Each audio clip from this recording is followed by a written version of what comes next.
morning to all of you. My name is Dr. Veena Bharti and I am Assistant Professor in AKGC and my department is IT.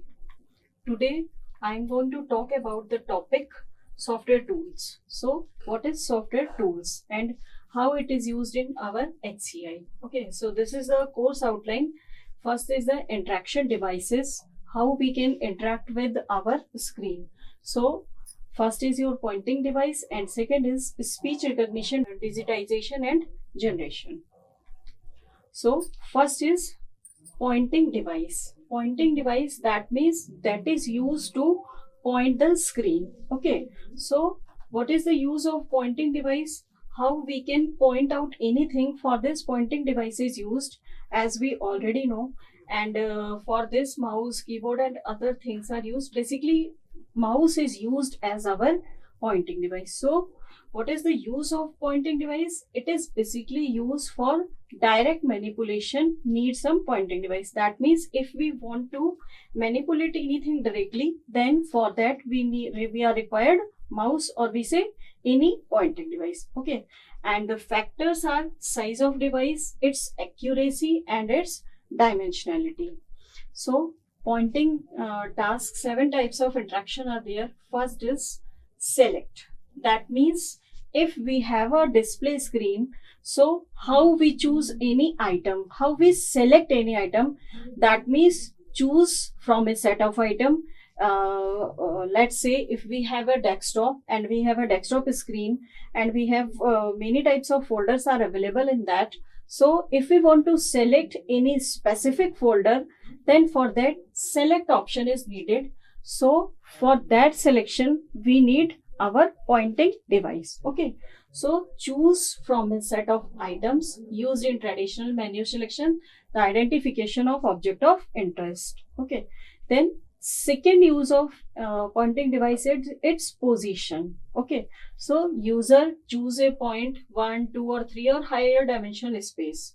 Okay, so maybe used to create a drawing. For this we can use our stylus. Okay, to place a new window or drag a block of text. That means for positioning also we are using the pointing device. Third is the orient. Orient means orientation. If we want to change the direction, okay, choose a direction in 1 or 2 or higher dimensional space, or we may want to rotate any symbol, or we want to rotate or we want to orient our object. So for that purpose we need pointing device.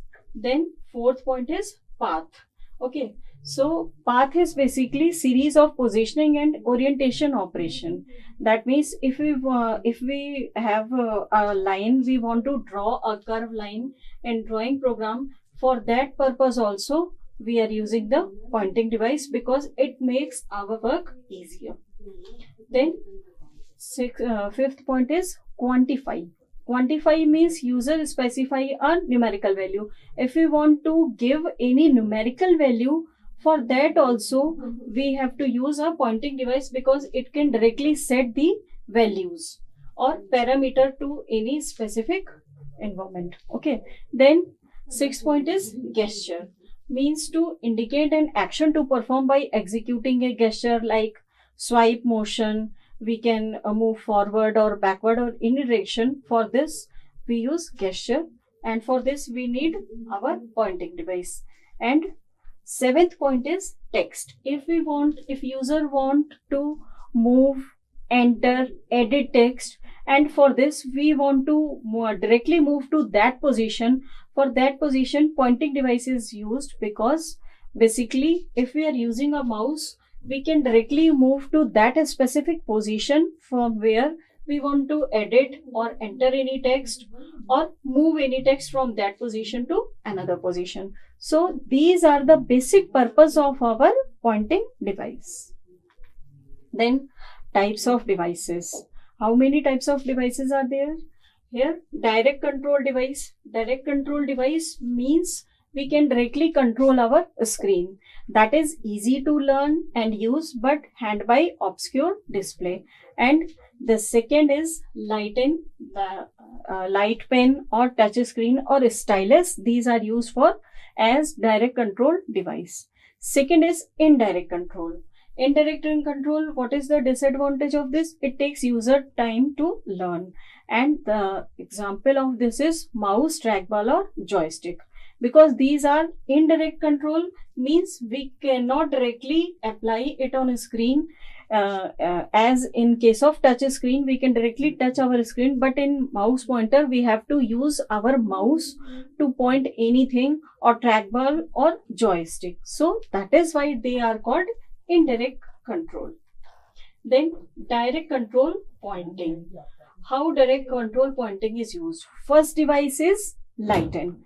Lighten is point to a place on a screen or press a button. Okay, light pen is basically used on a screen, and from that screen we can cover our main screen, or we can draw anything in our screen. And the process, it is easy to understand and use, because in this we can directly apply it on our stylus screen that act as our copy, and in which we are using our pen to write anything or to draw anything. Okay, so that is why it is easy to understand and use.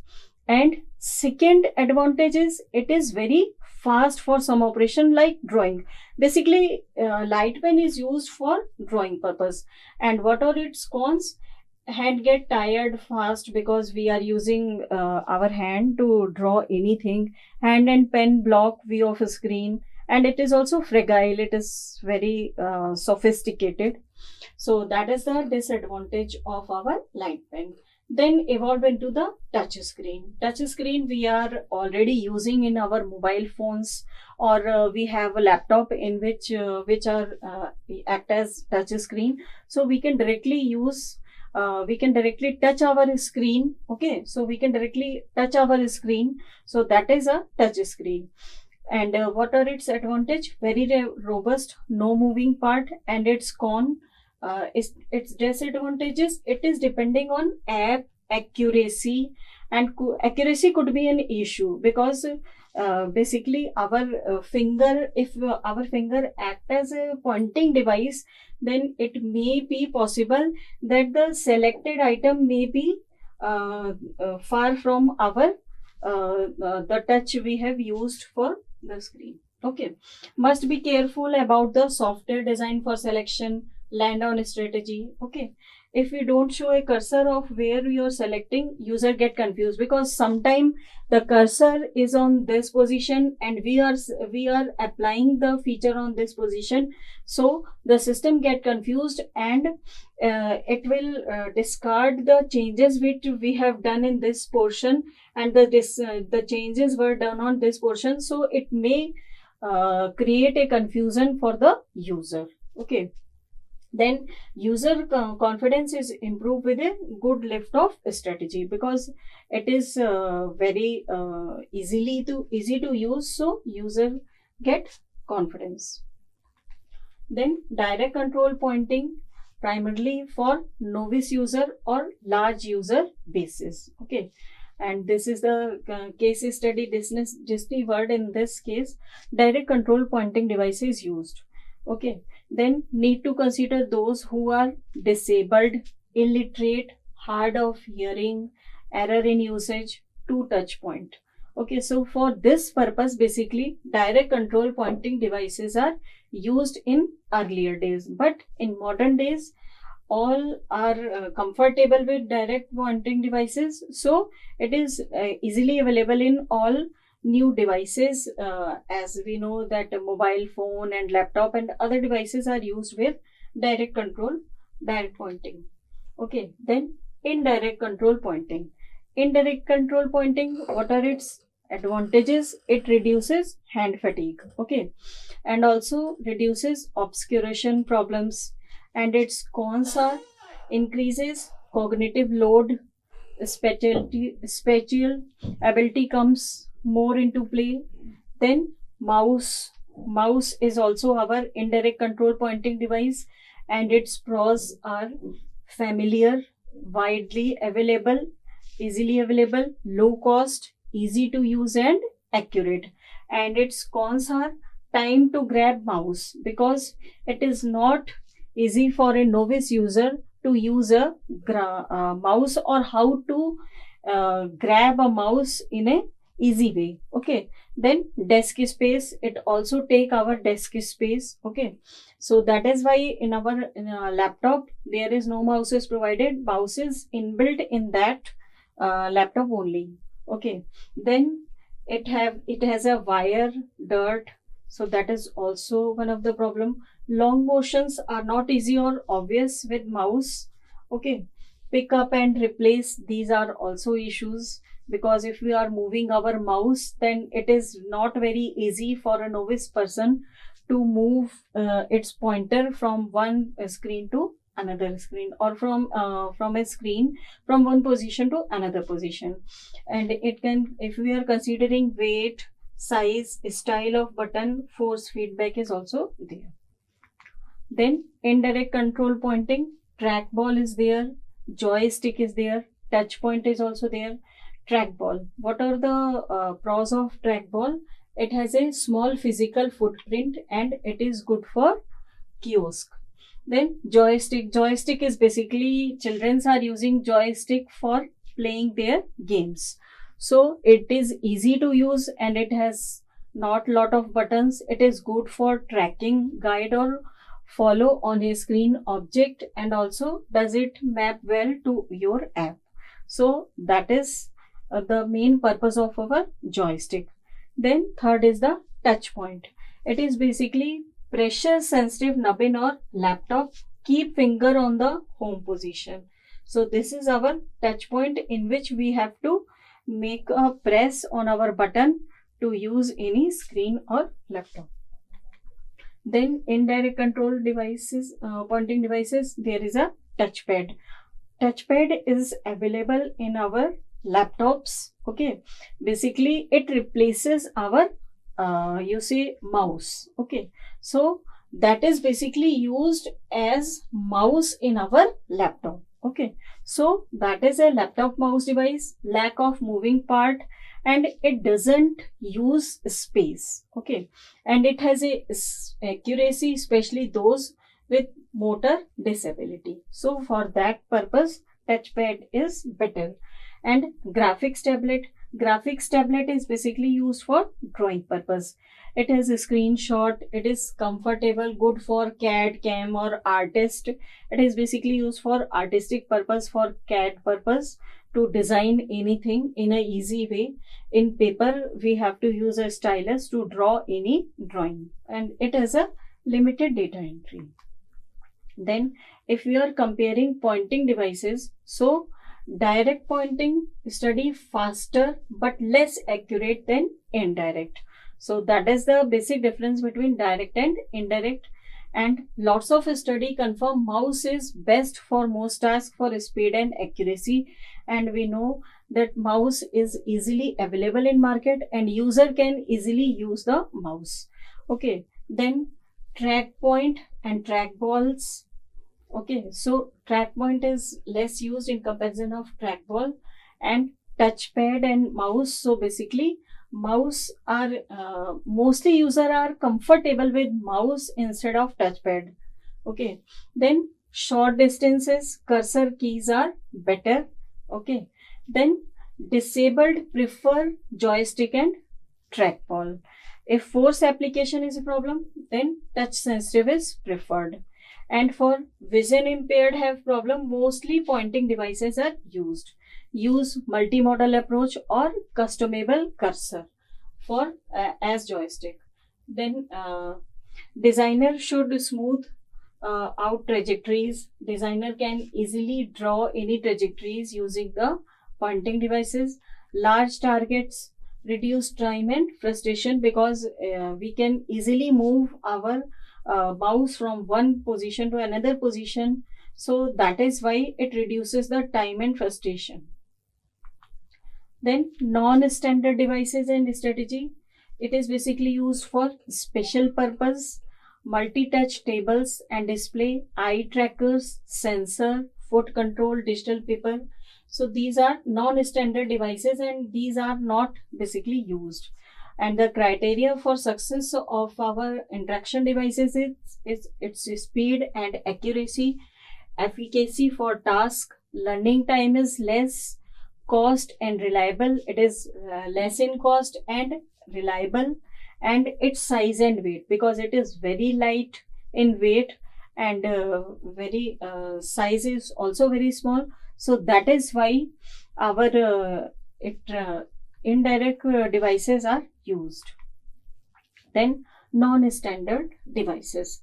Non-standard devices basically multiple touch screen. It allow user to use both hand or multiple finger, allow multiple user to work together on a shared surface. Okay, so these are actually non-standard devices. These are basically used in industries or in big organization. And bimanual input, it can facilitate multitasking or compound task. Means compound task can be performed using that bimanual input.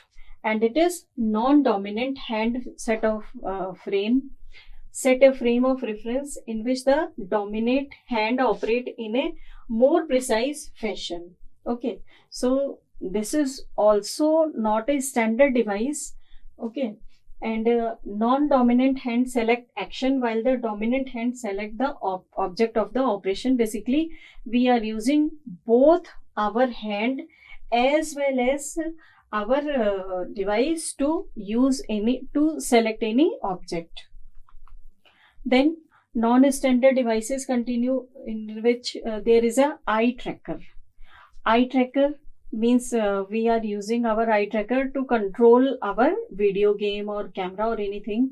That is basically used to gaze detecting controller that use video camera, image recognition or pupil position to give 1 or 2 degree accuracy. Okay, problem occurs since every gaze has potential to activate an unintended command. Combining eye tracking with manual input is one way to address the problem. And ubiquitous computing, it basically depends upon the embedded sensing technology into the environment, such as radio frequency identification tags are there and can trigger reloading of personal file on a computer. It basically used for positioning of physical object that can specify modes or action. Also paper and digital pen. Using special paper and digital pen has a small camera in its tip that record pen stroke. Okay, pen stroke means how many dots or how much line you have drawn on that base on a special paper or a printed paper on a unique pattern that identify the location of each stroke. And other one is the sensor. Sensor are added to handheld devices. Okay, sensor basically used to sensing the devices or sensing the object that can enrich the interaction with the devices themselves. For example, the accelerometer in the iPhone can detect changes in the devices like its orientation that can cause the display to switch between the portrait and the landscape. So basically for this purpose sensors are used.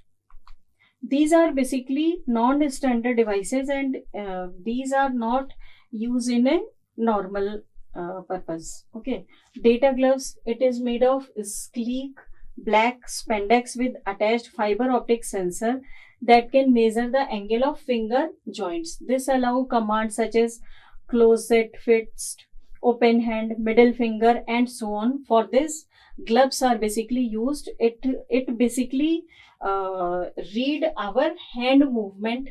Okay, and it is attractive for game developer and VR, that is virtual reality devotees. This is basically used for gaming purpose, such as in video game the user can use the with the help of gloves it can control the device. Then speech and auditory interfaces. Auditory interfaces are basically bidirectional. That means there is a communication between two systems, a human user and a technical product. So basically it is a bidirectional in which user can speak anything and the system has to listen that one. So for that purpose speech and auditory interfaces are used. In this, there is a speech and a auditory interface. So user has to speak anything, and the technical product, or we say our system, can use this speech or can act as a audio device that can listen our command, and on that basis it gives the result. Okay, so what are the obstacle to speech recognition?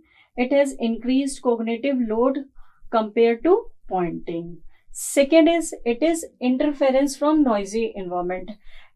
For using our speech recognition devices, we have to sit in a calm environment, or we say silent environment.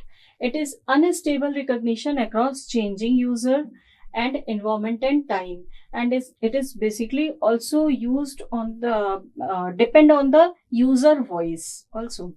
Okay, and obstacle to speech output. What are its obstacle? The slow pace of speech output compared to visual display. So this is one of the disadvantage, because it is very slow in speed, and it has short term nature of speech, difficulty in sometime scanning, or we say searching. Then speech and there is a opportunity when user have vision impairment. So for this, speech interface is used when the speaker hands are busy. So for that purpose also, user can easily use the speech interface. And when mobility is required, when the speaker's eyes are occupied, when harsh or cramped condition preclude of a keyboard. So for that purpose, our speech and auditory interfaces are used. Okay, then technology used for this speech and auditory is, first is speech store and forward. This is basically if we are speaking anything, then it will record that content, and then it will slowly forward it to the system. So that is why it is slow in comparison to our typing. And discrete word recognition is also used. Also continuous speech recognition is used. Continuous speech recognition, in which we are continuously we have to speak our statement which we want to search in our system. Also voice information system is used, speech generation system is used. So basically these are the technology that are using on that basis speech and auditory interfaces are required. Okay, then discrete word recognition. First we are talking about the discrete word recognition. It recognizes individual word spoken by a person, and it has a reliability of 90 to 98%. Initially it was 50 to 60%, but our systems are improving, so its reliability will also increase from 90 to 98%. And speaker dependent training means, if a speaker is very fluent in its vocab is very clear, so that is why it is also used. And speaker independent training, not as accurate but eliminate training to expand the scope of commercial application. And it need quiet environment, head mounted microphones, and careful word choices improve recognition rate to both. So for this, in this way our discrete word recognition act. Second is continuous speech recognition. Continuous speech recognition, basically speech dictation product like IBM via voice to help dictate letter and compose report verbally for automatic transcription, can be used to scan and retrieve radio and television program. Summary can also be generated. Closed caption generation used for security system and voice graph. Then voice information system, VIS, interactive voice response system, also available in our airline flight departure arrival time. Our IVRS system is basically using voicemail system, and Apple iPod. In this also we are using our voice information system. Non-speech auditory interfaces, the bell and whistle sound for a computer, auditory icons. There are different types of sounds are available. Ear cons sounds whose meaning must be learned by use of auditory icons. And